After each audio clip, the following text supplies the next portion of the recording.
သူအလားပကေးကိုနောင်ကိုင်လေးမိညိုတို့တရွာလုံးမိညိုအလားဆုံးကောင်းတဲ့ကျူမွေးတော်အသေးကောင်းလို့ပွဲတောင်းကြတဲ့ကာလသားတွေအပြိုင်မြိုင်မှုမာနရှိလေးမုံမိုက်ထဲဝင်တကူ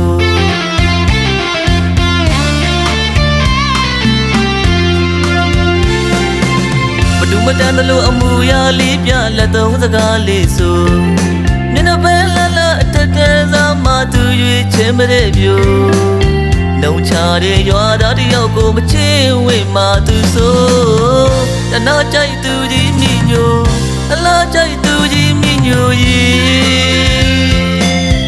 အခုတော့ပါကတနခါမျက်ရည်တွေနဲ့ရွှေဆူနေဝေးလာတော်စမြဲဆိုဘယ်အတွက်ကြောင့်မင်းအခုတော့ငိုပြောစမ်းမညူဘဝမေးသူကြီးမိညိုအခုတော့နေပြောခဲ့တာတွေနေမဝအနေအလားခုံငွေနဲ့တိုင်းနာပိုင်းငါသာလေးနေရွေးချယ်သွားတဲ့တနာငွေအထက်လွာအတန်းစားချစ်စိတ်သလားလုံးမေးကြည့်ပါအောင်လေးငါမနဲ့တွေ့ကရင်လေ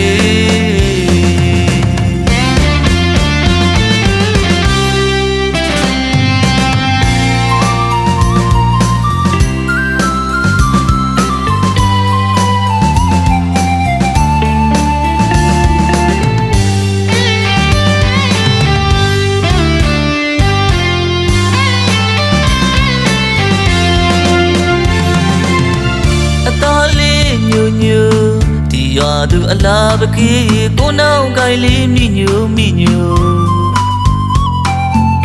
တို့တရွာလုံးမိညိုအလားဆုံးကောင်းတဲ့ကျူမွေးတော်အသေးကောင်းလို့ပွဲတောင်းကြတဲ့ကာလသားတွေအပြိုင်မြိုင်ကိုမာနရှိလေးမုံမဲ့ထေဝိတကူ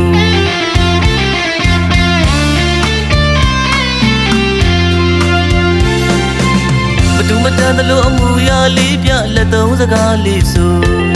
မျက်နှာပဲလှလှအထက်တန်းစားမှသူရွေးချင်မတဲ့ပြိုနှုံချတဲ့ရွာသားတယောက်ကိုမချစ်ဝေမှသူဆိုတနာကြိုက်သူကြီးမိညိုအလားကြိုက်သူကြီးမိညိုအခုတော့ပါကတနခါမျက်ရည်တွေနဲ့ရွှေဆူနေဝေးလာတော်စမြဲဆူဘယ်အတွက်ကြောင့်မင်းအခုတော့ငိုပြောစမ်းမညူဘဝမေးသူကြီးမိညို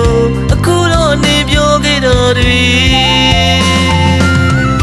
နေမဝအနေအလားကုန်ငွေနဲ့တိုင်းနာပိုင်းငါသာလေးနေရွေးချယ်တော်တဲ့တနာငွေအထက်လွာအတန်းစားချစ်စိတ်သလားလို့မေးကြည့်ပါအောင်လေးငါမနဲ့တွေ့ကရင်လေ